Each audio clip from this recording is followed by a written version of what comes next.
السلام علیکم۔ آج ہم ایک بہت اہم اور حساس موضوع پہ بات کرنے جا رہے ہیں۔ اکثر لوگ مختلف لو برڈز کو آپس میں ملا دیتے ہیں، جیسے فشر کو پرسناٹا یا فشر کو روزی کولی کے ساتھ۔ سوال یہ ہے کہ اس سے کیا بچے نکلتے ہیں؟ کیا وہ آگے بریڈ کے قابل ہوتے ہیں یا نہیں؟ آج ہم اس کنفیوژن کو سادہ زبان میں ختم کریں گے۔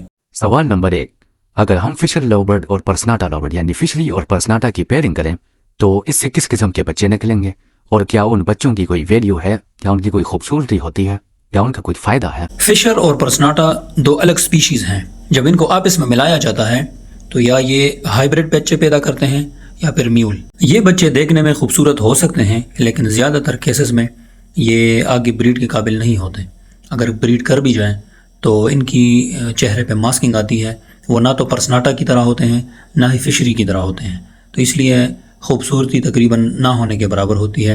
اور اگر آپ مزید ان کو آگے بریڈ کریں تو ان میں سے جو بھی بچے آئیں گے وہ ان بٹوین ہوں گے، نہ فشری نہ پرسناٹا۔ ان کی کلر مارکنگ، خاص طور پر فیس کی مارکنگ، وہ خوبصورتی نہیں آئے گی، آپ کا وقت ضائع ہو جائے گا۔ اچھا، کوشچن نمبر 2 ہے کہ اگر فشر لو برڈ کو روزی کولی کے ساتھ ملایا جائے، روزی کولی مطلب پیچ فیس، تو اس کا کیا رزلٹ آئے گا، اور کیا ان کے بچے آگے پروڈیوس کریں گے؟ فشری اور روزی کولی یعنی پیچ فیس دو مختلف سپیشیز ہیں۔ ان کی پیرنگ سے جو بھی بچے نکلتے ہیں وہ میولز ہوتے ہیں، وہ آگے پروڈیوس نہیں کر سکتے۔ فرٹائل ہو بھی گئے، بچے نکل بھی آئے تو وہ میول کہلائیں گے۔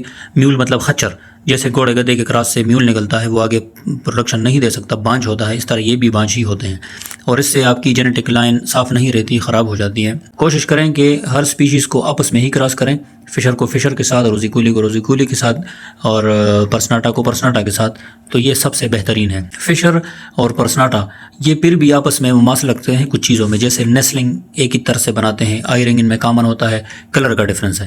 لیکن جو روزی کولی ہے، جو پیچ فیس ہے، ان میں آئی رنگ نہیں ہوتا، ان دونوں سپیشیز میں آئی رنگ ہوتا ہے۔ دوسرا جو ان کی نیسٹنگ کرنے کا طریقہ ہے وہ ٹوٹلی مختلف ہے ان سے، ٹوٹلی۔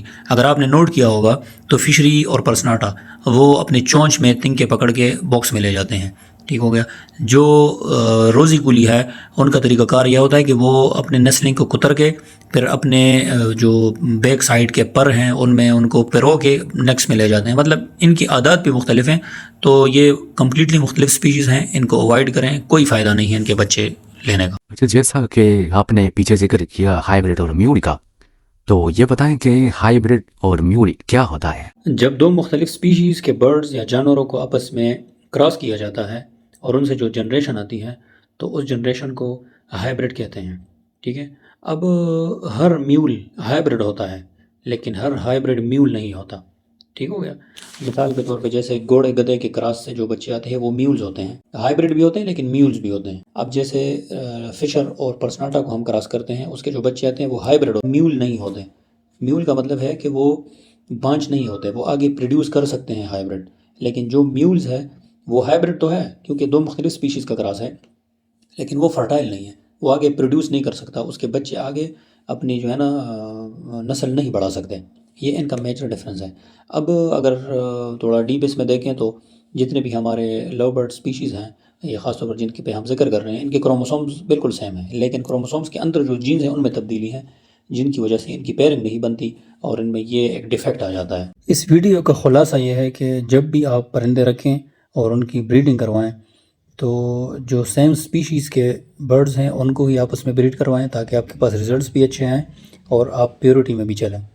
اور اس چیز کو اوائڈ کریں کہ ڈفرینٹ سپیشیز کے برڈز کو آپس میں کراس کریں، اس سے آپ کا ٹائم بھی ضائع ہوگا، پرندہ بھی ڈیفیکٹیو پیدا ہوگا، اس کی کلر مارکنگ بھی فضول ہوگی اور وہ آگے پروڈیوس بھی نہیں کرے گا، بچے بھی نہیں کرے گا، کراس ہوگا، ہر چیز کرے گا لیکن انڈے فرٹائل نہیں کرے گا، اس میں فرٹیلیٹی نہیں آئے گی۔